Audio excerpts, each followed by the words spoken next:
So how do you steer it? Aren't you just tempted like to put on your favorite music in this room? Oh, And just shut the door, turn off the lights? Oh, 100%. Boom. If you crash, but it'll be alright.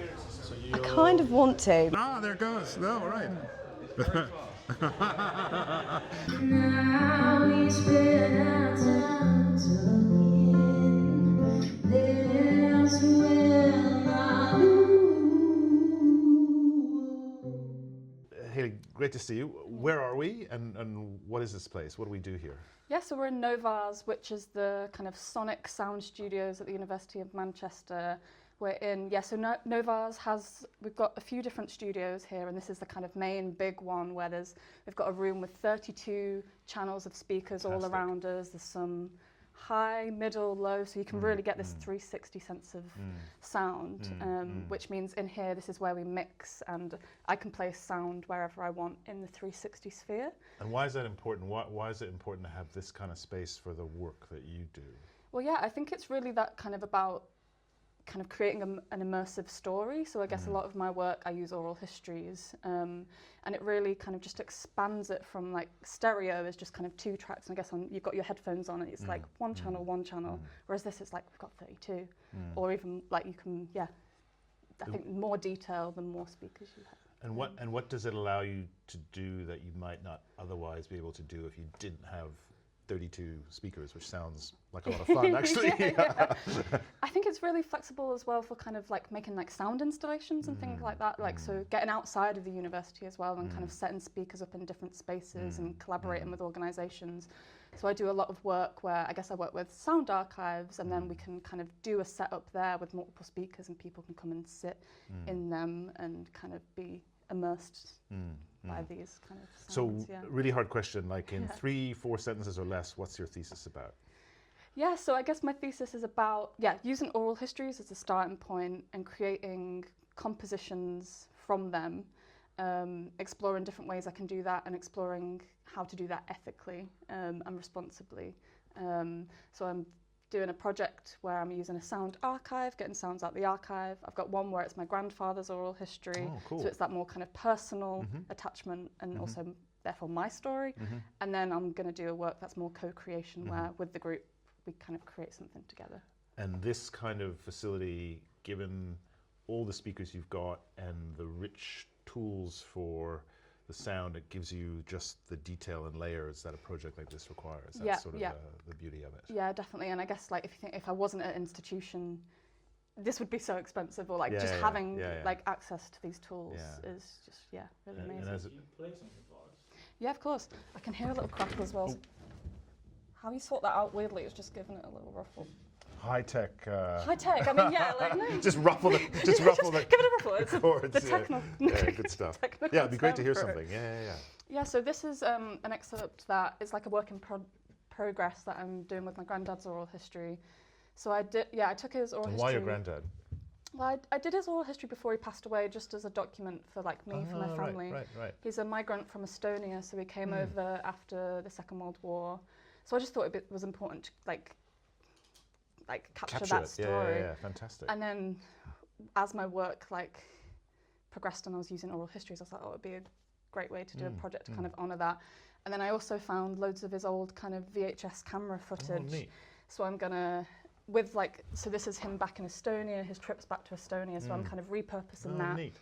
And then I'm going to do some field work in July in Estonia and revisit these places and get my own footage and field recordings that I can kind of bring all together into this. Yeah, neat. Well, it'd be great to hear something. Yeah. My full name is Ülo Suviste.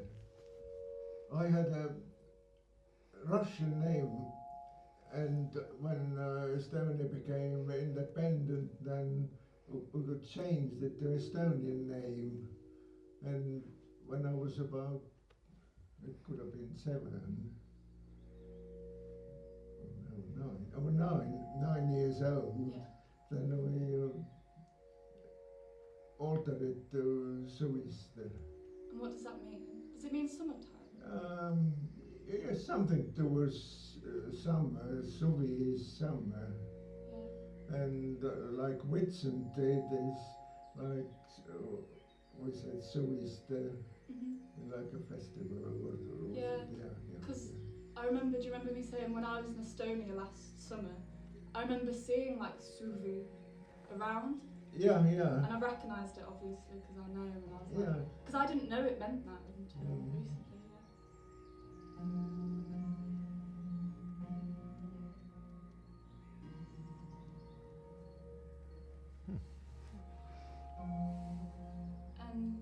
What year were you born?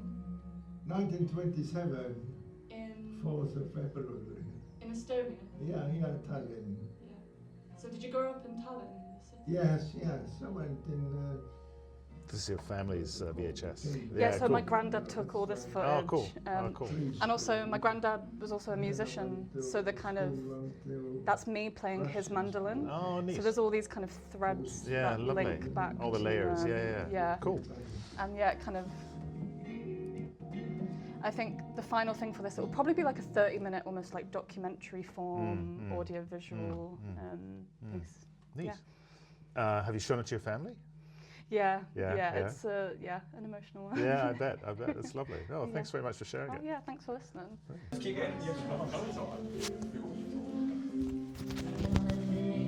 for all your time, 'cause I couldn't stop writing for myself. Now we spend our time talking. That's when I knew I should come home, babe. Please don't make me come find you. Oh, I can't help but smile, knowing you listen to me. Oh, can't you see if I like this love night? It was in a January. I wanted to know about all your life. You opened up my story, and I exchanged you for mine. As we carried on walking, I looked up at you.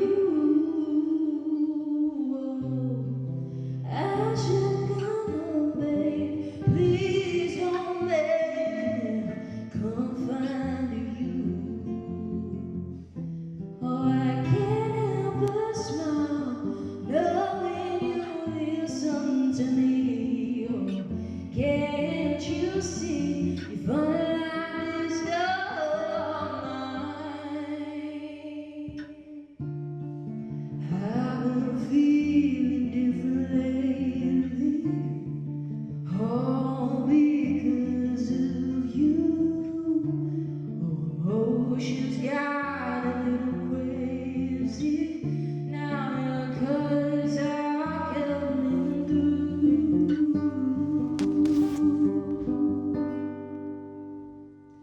Oh, I should come home, babe. Please don't make me come find you. Oh, I can't help but smile, knowing you listen to me. Oh, can't you see if I like this love mine? If I like this love mine, if I like this love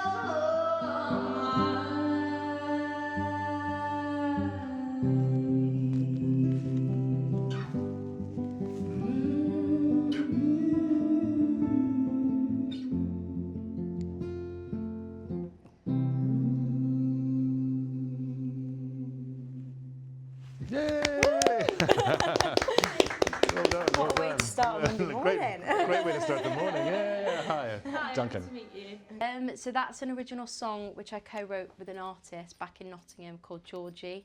Yeah, really nice piece. Fantastic. Yeah. And so you both studying in the school? What are you? Voice, obviously. Yes. Yeah. So both do music. So Yeah. I'm doing jazz vocals. Is my Okay, principal. Okay. Okay. And you? Technically, I'm a first study cellist, but Multi-talented. Yeah. but I'm more composition now. Than Right. anything. And why jazz? Why did you choose jazz? What was that? I think jazz, it's always been something that I've been surrounded by from a really young age. Are your family musicians or? They're not actually. Oh, okay. My granddad did sing in a choral choir though when he was younger. They just love music. Basically. Yes, Yeah. definitely. My dad always had different vinyls on, and it always created a really nice, warm environment. And I just wanted to do it. Yeah. Fantastic. And so, tell me about the room we're in. So, the acoustics were amazing, actually. Yeah. And obviously, you've got all the gear, but as doing what you're doing, how important are the facilities to you? And what is this room that we're in actually? So this room is the popular music room where we've got all the amps, everything's very much kitted out and made for this kind of amplified sound. So a lot of the jazz students use here, the popular music students. Right. And it is a really wonderful space to practice in. And I think definitely in the future it would be amazing to have more rooms like this because it's such a wonderful space to foster this kind of sound as well. And now I know why, because I walk past here quite a lot, and one thing I love about being in a university like this is everywhere you go you hear something that you haven't heard before. And now I know why, because you guys have the window open and there's often people practicing in here, so that's fantastic. Yeah. And in terms of, so voice, so you cello, guitar, do you play an instrument as well? Yeah, I play piano and guitar as well. Fantastic. Okay. And you get a chance to perform in the Martin Harris Centre as well? Is that a good experience? Definitely. So we've got the Cosmo Hall there. Yeah. That's a wonderful space, very big, really nice acoustics in there. And then we've also got the John Hall Theatre, where we've done some different gigs in there. We practice for musicals in there. And what do you want to do when you finish your studies with us? What's next for you both? What do you think? Aside from fame, stardom, and adoring fans all over the world. I want to go into music marketing.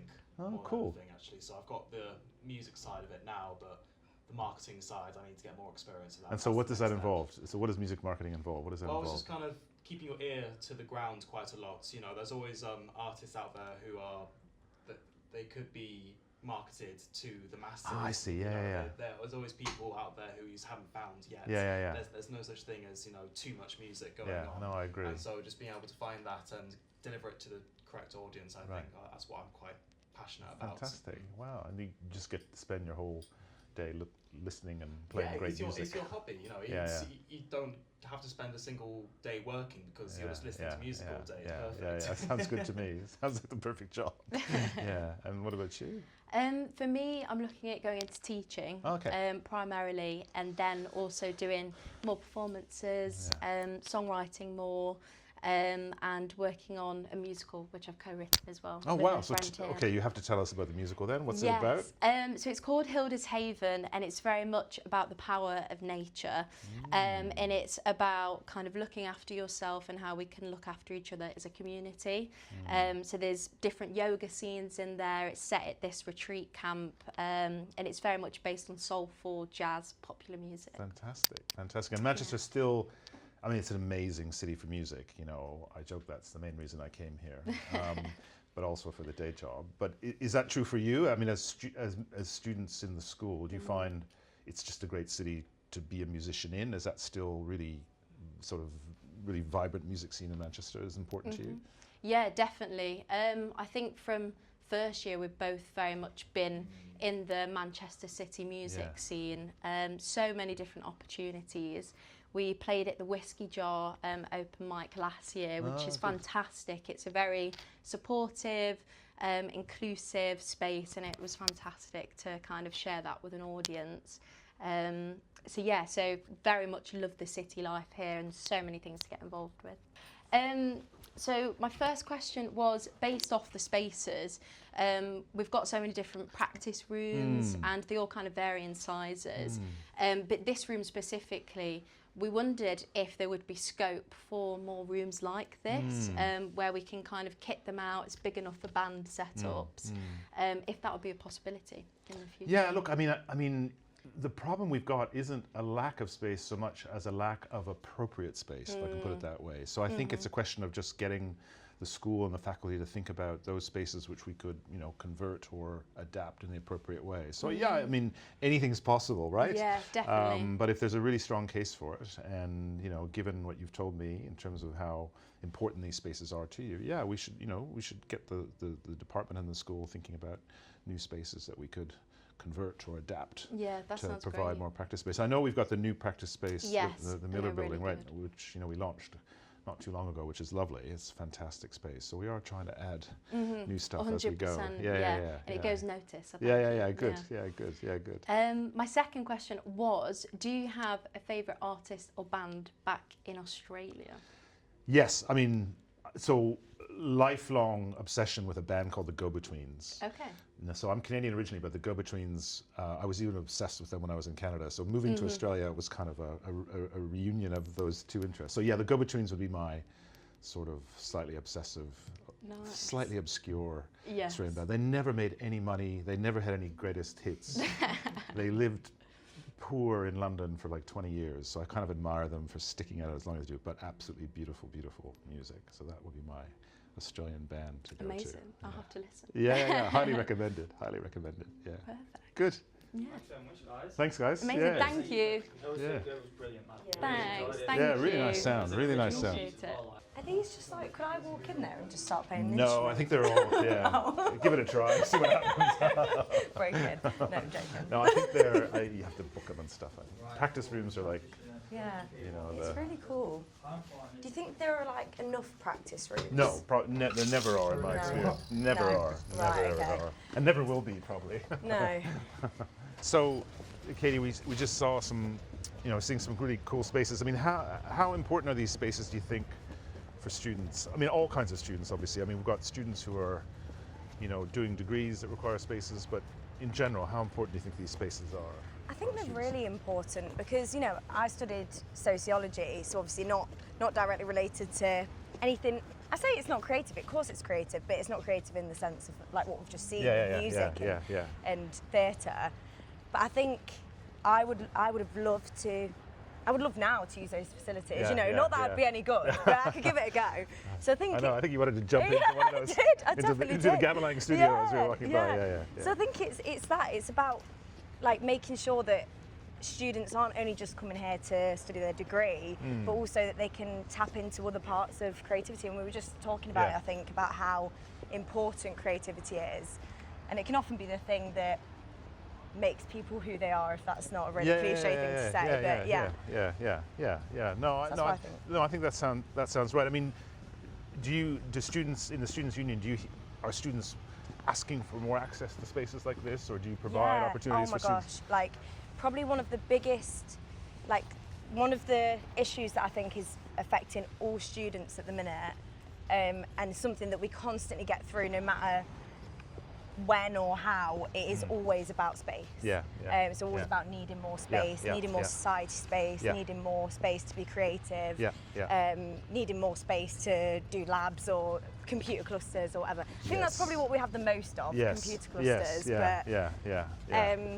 So yeah, we're constantly getting people asking for more space. Good to know. So Okay, good to know. yes. Good to know. So do you think that facilities like what we've just seen, do you think they're kind of really, really important for student success, or?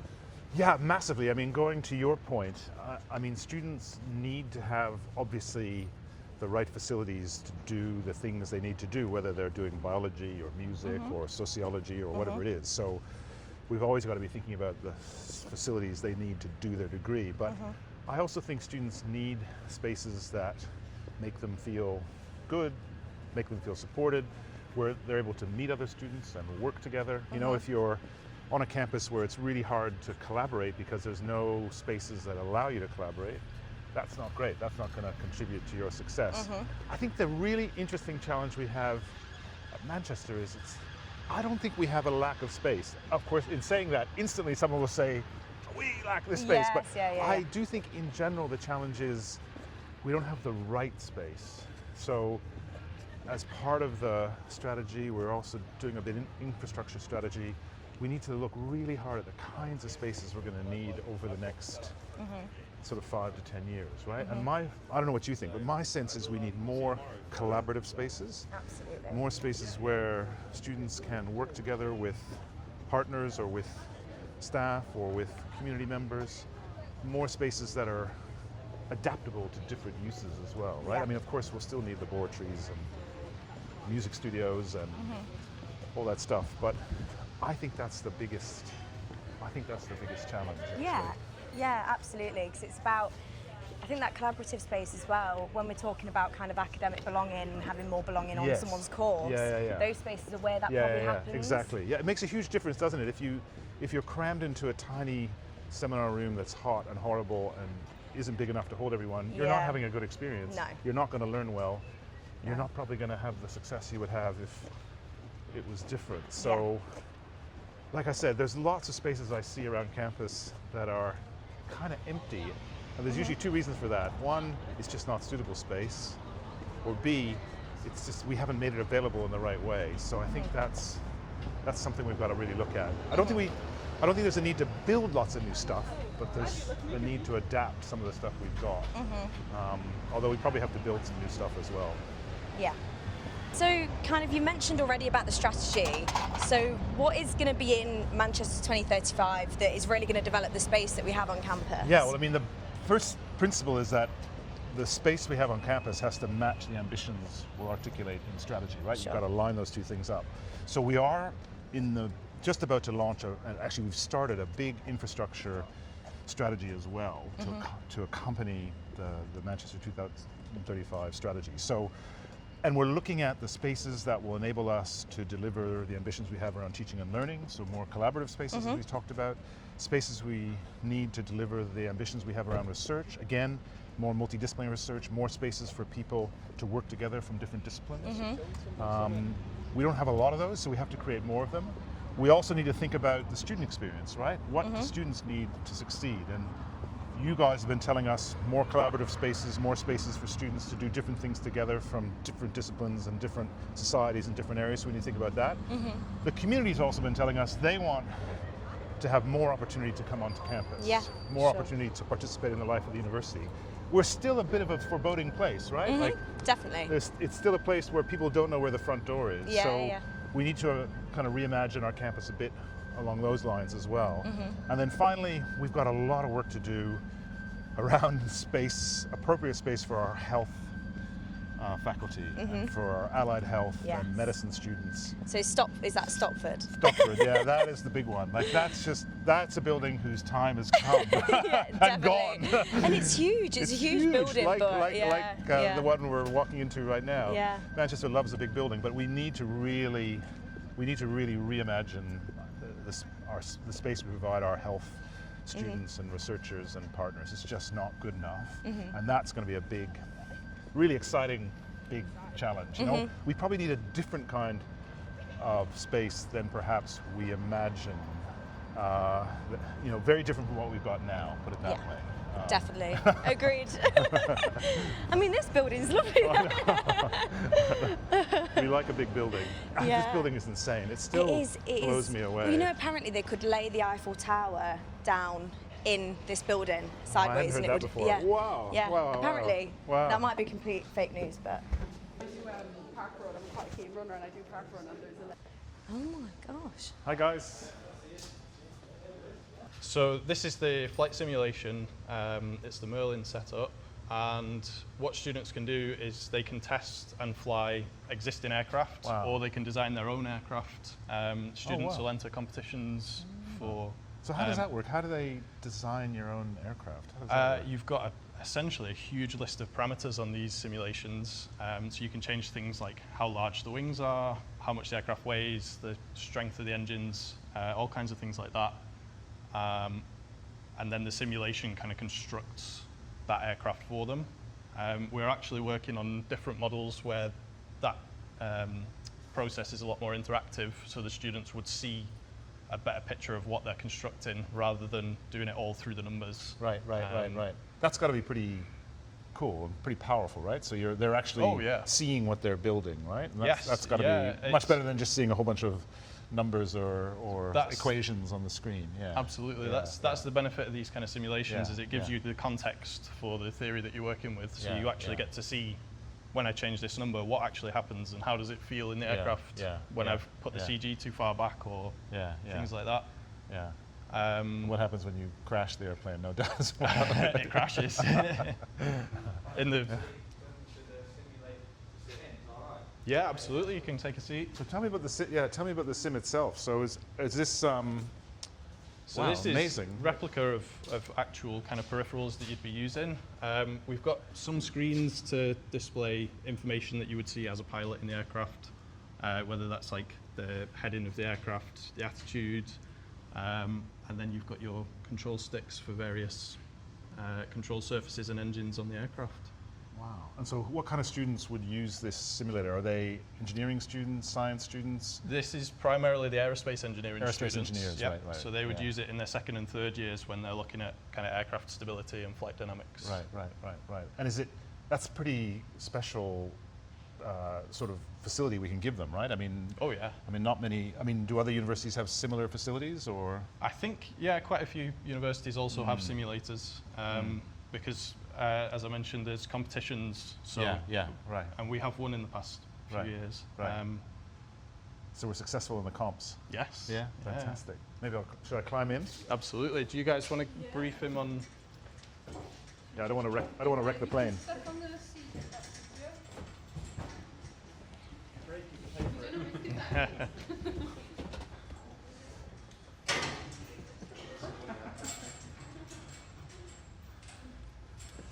So what am I looking at?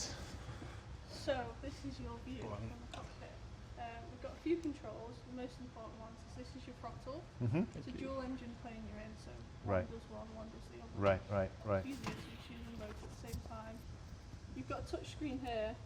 The main thing you want to focus on here is turning your brakes off when you set off. Otherwise you won't move. So just touch it off. Yeah. And then on this side, if I come round. Yep.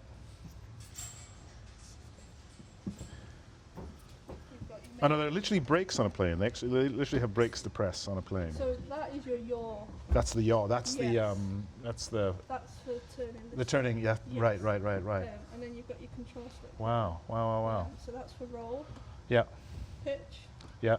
And then this trigger here, if you press this, we can hear you over by the computers, but release it so we can answer. Right. Oh, so that's radio or whatever. Yeah. Wow. Cool. Do you want to have a go? Yeah. What am I doing? So when we press run, turn your brakes off, throttle up. When your airspeed hits above 150, take off, have a fly about. Right. And then the takeoff is this way. Yeah. Oh, okay, we'll give it a go. Hit run, Luke. There you go, it's all yours.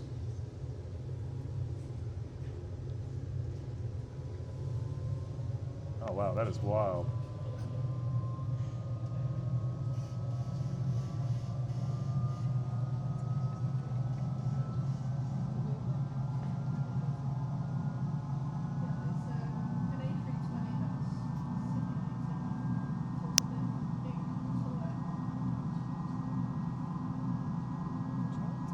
So you said 150? Yeah, usually just above 150. I think I'm going to crash the plane.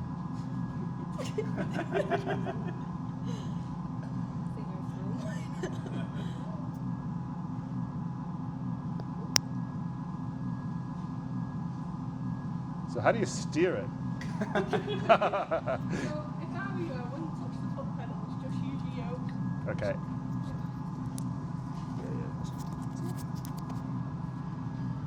The yoke's usually the easiest way.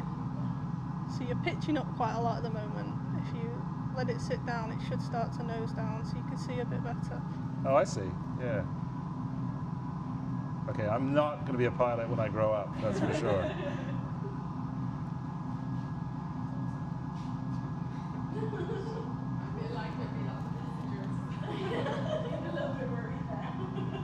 So my passengers are screaming now. I am the world's worst flyer right now. There we go. There we go. Nice level. So what do you get students to do in here? They just learn how to, they're just learning how the aircraft works and how it... So it's mostly to simulate their own design, to see how it flies. There's a couple things we've done in the past where we've had people build pre-existing aircraft. So this is an A320, supposed to fly similar. Right, but people have built Vulcans, Lancasters, and this just lets you have a feel of how it flies. No, it's really cool. Yeah.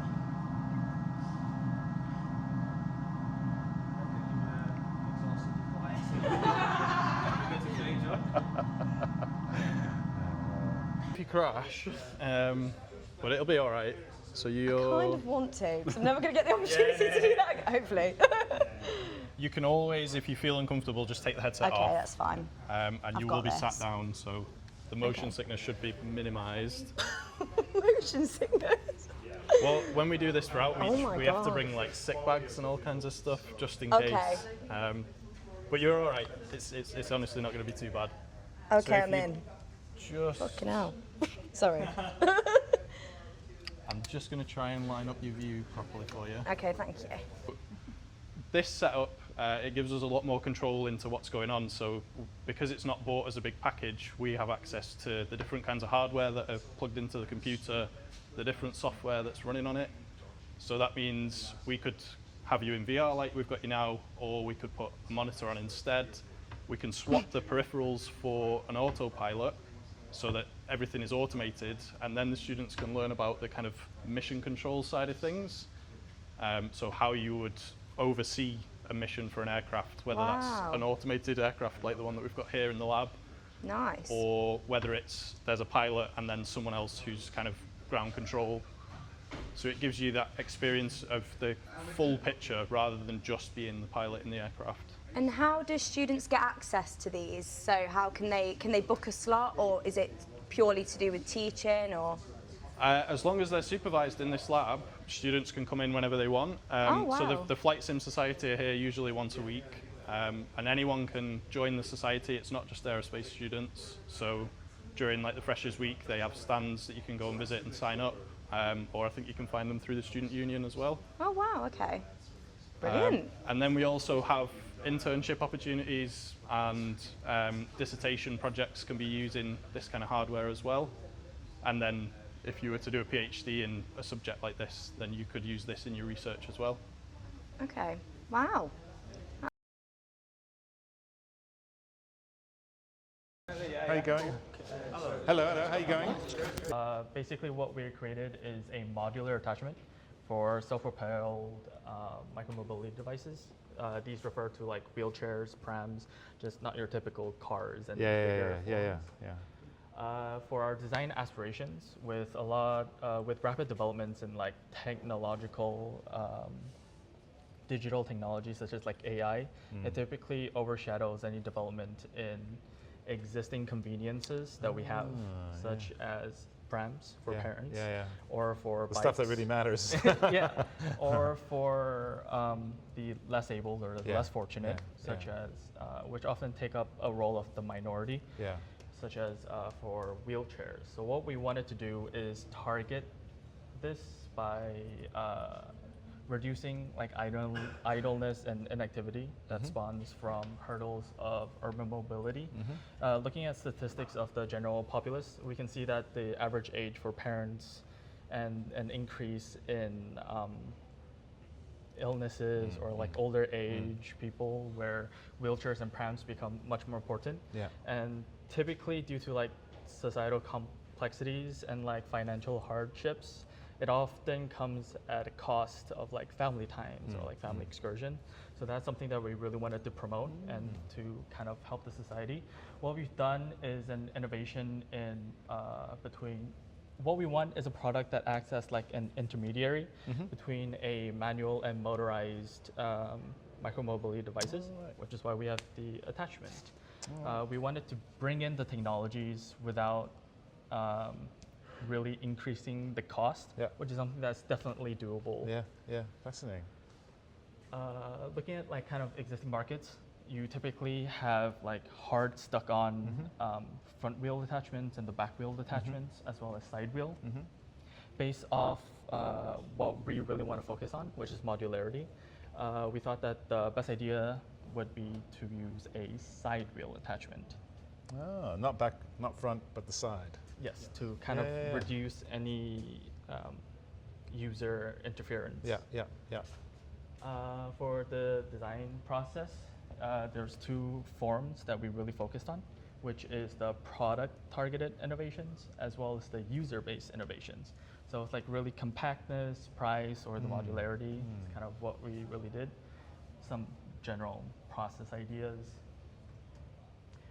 For the specifications of the device, we wanted it to be a viable product in like the actual market. So we followed legal requirements as well as competitive market specifications, which we really wanted to meet. We ran through a lot of different CAD models and the remodeling and different iterations to really focus on the modularity, making sure there's no, just nothing goes wrong, hopefully. Which is why we came up with a bunch of different ideas again and again and again until we finally came up with this for our prototype.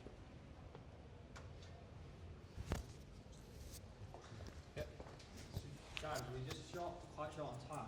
Would it be possible to showcase the physical thing? Just because I think when we're going to be people watching this, they might not necessarily see the PowerPoint. So it'd be great if we could showcase the physical and like how you went about designing it. So you've got like 2 minutes, just like 3 minutes. Okay, you just No, you talk through it. Don't. Don't sit on the wires. Josh, go on. That's right. You might want to. Step back. I'm the one holding the safety switch just in case. Okay, you've got the safety switch. Yeah. A video as well if this doesn't get Yes, I'm following you. Let's try this. Let's try this. Yeah, let's try this. Can you give him the emergency? Yep. Go on. Do you want to talk through quickly before I start going? Okay, so what are we seeing? What are we looking So at? we basically got a wheel-on-wheel driving mechanism here. So this will spin, powered by a battery and all this stuff in the backpack that basically just slots on. Oh yeah. It's easy for the user. Yeah, the controller can be held in user's hands. It's more movable, and they can take it anywhere. And so this is so what you've done is created something that motorizes something that wasn't previously motorized. Yeah, exactly. And the idea is to make that as easy as possible to latch on as you can. Yeah. Right? To this device and other And devices also as it's well. universal, so it can be switched on. Switch on to all kinds of other devices. So it Exactly. turns a mechanical wheelchair into essentially an electric wheelchair. There is a huge marketing advantage Yeah, around this kind of field. yeah. Based on Cool. our marketing research. Cool. Yeah. And it's a good use of. It's more environmentally sustainable because you're not chucking it out and replacing it with it. Yeah. The end level of the project can be extended because of the universal Yeah. characteristics. Cool. Yep. Very cool. Okay, let's see. Does it work? Let's see if it works. Let go. There we go. Yeah. Ah, there it goes. Oh, all right.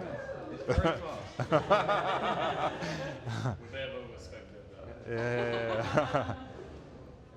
Can you spin around? I think it might have just run out.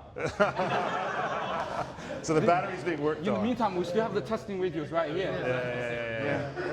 Yeah. Fantastic. So tell me about the what's enabled you to do this? Like, how important is it for you to be able to experiment like this and iterate this stuff in an environment like this? I mean, what's been important about having this space to work in? If you saw earlier, we took advantage of 3D printing to make sure that we took advantage of 3D printing to ensure that the final model that we sent to the production team of the university, that it would fit and would be fit for purpose. We had a few errors in the initial models that we couldn't tell just from a digital assembly. So we took advantage of 3D printing to enable us to quickly on our own time before sending off final files to adjust it. And even when we received it, there were certain parts and whatnot that didn't work. But working with the workshop, it was quite simple to adjust these things, or with the tools present to just fix certain problems. So you've got the sort of digital tool, then you have the workshops, and then you have the production sort of. Again, I believe 3D printing, again, we had access to, it was a nice intermediary that we could do ourselves and test fitment, which was simple, but it was still necessary to do to make sure that we deliver the proper functioning product, somewhat functioning. Yeah. And in terms of like where you want to go next in terms of industry and jobs after you finish your degrees. Has that been really useful to be able to kind of play around in this way or to experiment in this way? So we all collectively feel as though this has been a start to finish procedure. We've had issues come up, which we've been able to solve retroactively, which is going to be something you experience in a job. But just the fact that we've worked from start to finish, we've had a taste of every part of the process. Even when we go in industry, we may only be working on just, putting it into a digital model or just conceptualizing the idea. Having a taste of that has obviously helped us quite a lot with just generalizing. Obviously, we can't say since we're still unemployed, unfortunately, but treat this as a big job talk, basically. And then what do you want to do next with it? Like, what happens next to your prototype? With this, actually, we've already worked on a deployable model. So right now, our current prototype only works on wheelchairs and prams, but we've ensured that there are attachments that you can have, which unfortunately we have not got photos of here, that fit onto bikes, for example. So bikes, even though it's like, oh, well, other bikes already exist, or other solutions already exist on the market, if our device has wider appeal, it would be able to target these, as mentioned before, these minority groups a lot easier. We'd be able to facilitate higher production. And once again, it's still an interchangeable thing. Modularity and life cycle, as you correctly assessed, is quite an important part of our project as well. And cost as well, eh? That too. No, fantastic. Really interesting. No, thanks for that. So this is an origami storm shelter. So it was in response to a niche in the market where you have ever more growing displacement issues, natural disasters that are causing rises in displacement, and where the actual market solutions are not that good really, or not that, according to the United Nations Health, they're not perfectly tailored for it. So we've taken inspiration from origami, from things in the market.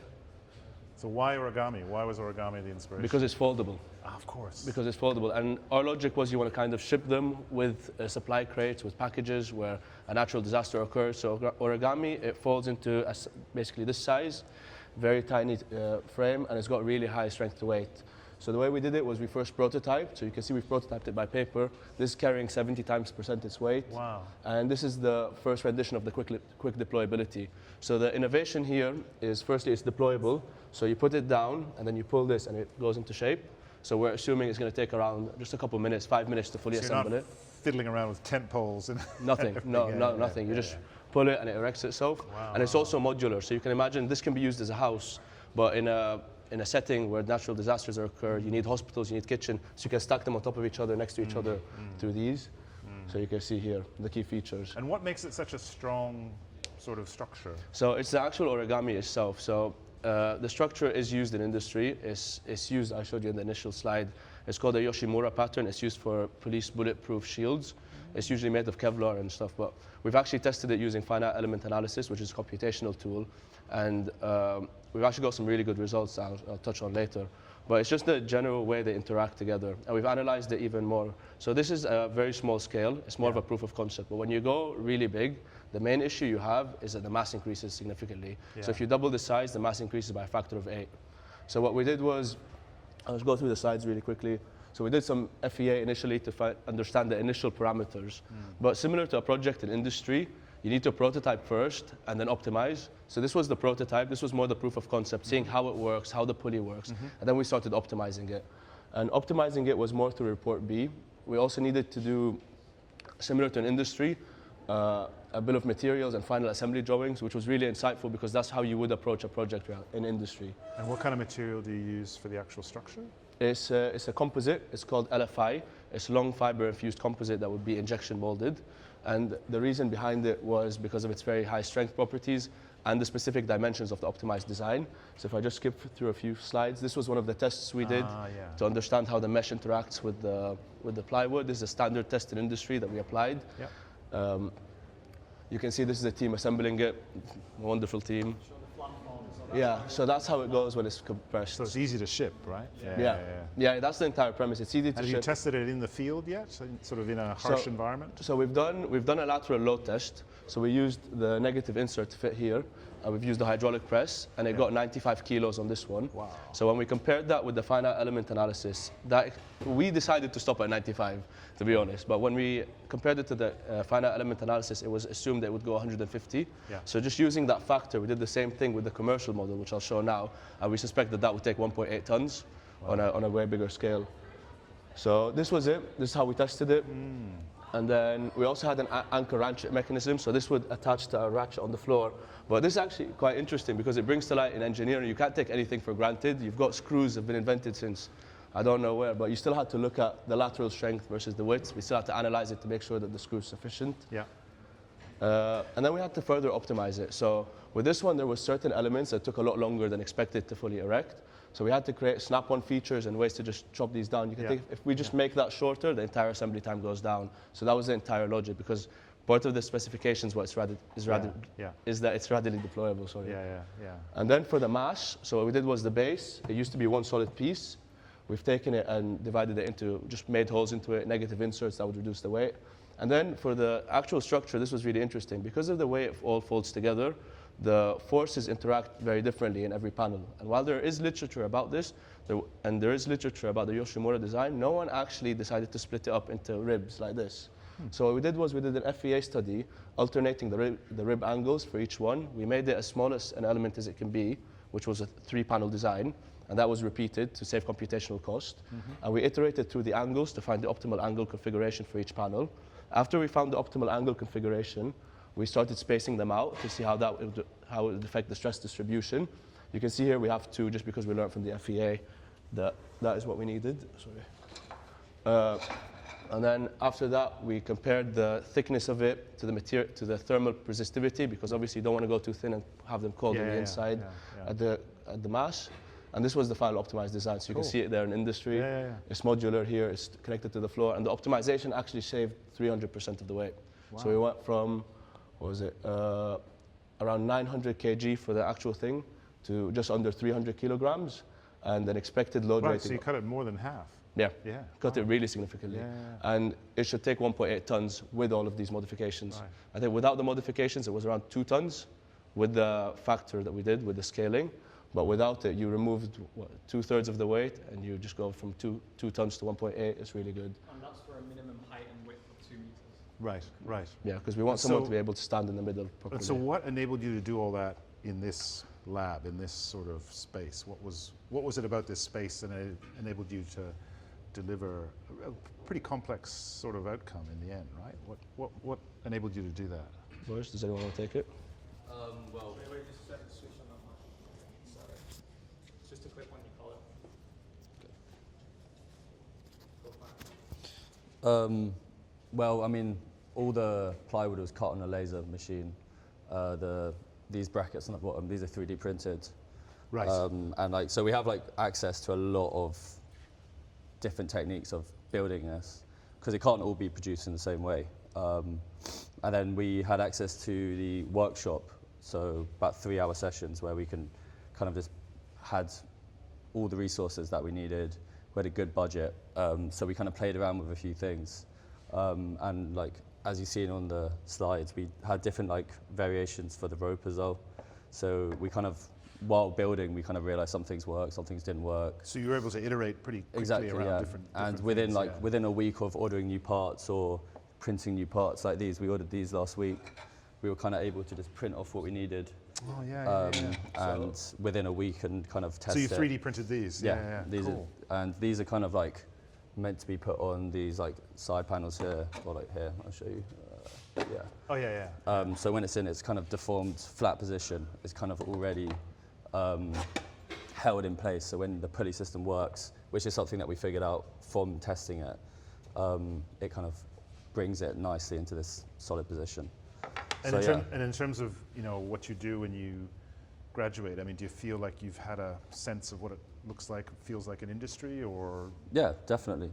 I think the most valuable part for me of this is kind of the teamwork and working together and kind of figuring out how to kind of benefit from everyone's strengths. You're sort of problem solving all the way through. The whole time. Yeah. There's always a problem every week. And every time we go to these guys, they always say, this is wrong, and we always have to try and figure out what to do. So yeah, it's definitely a lot of work, but it's been a really great fantastic. And so I have to ask, I mean, have you got some interest in this? I mean, are there agencies and groups who are going to try it out in the field, do you think? We haven't taken it any further than just designing it for what it is. And we're still finalising the deployable product. This is just the prototype. Fantastic. But yeah, it's cool. It's exciting, and then learning about the actual load rating of the structure. It definitely has uses, whether it's a shelter or whether the actual shape and the origami panels and stuff is taken to be something else. It's definitely And it's what I find fascinating is you take this relatively old idea, a common idea of origami, and you come up with something fresh and new and creative to address a problem we've increasingly got to deal with, which is displacement of people. Yeah, definitely. For all kinds of reasons. Yeah, bringing something which is simple and based on the principle of being able to fold it down and thinking that's good, and then finding this design which can hold a bit of weight, kind of bringing it together and so it's simple, but it's got a lot of complexity built into it. And then the complexity is what is engineered into it. No, fantastic. No, thanks very much. Congratulations.